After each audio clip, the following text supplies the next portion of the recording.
আরে মোমবাতি পেছনে আছে, পেছনে পেছনে পেছনে পেছনে আছে।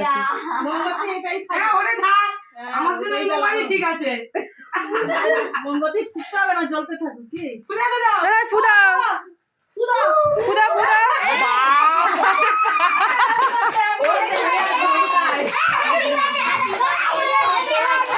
কেকটা তুলে নে, কেকটা তুলে নে, কেকটা তুলে শুরু কর।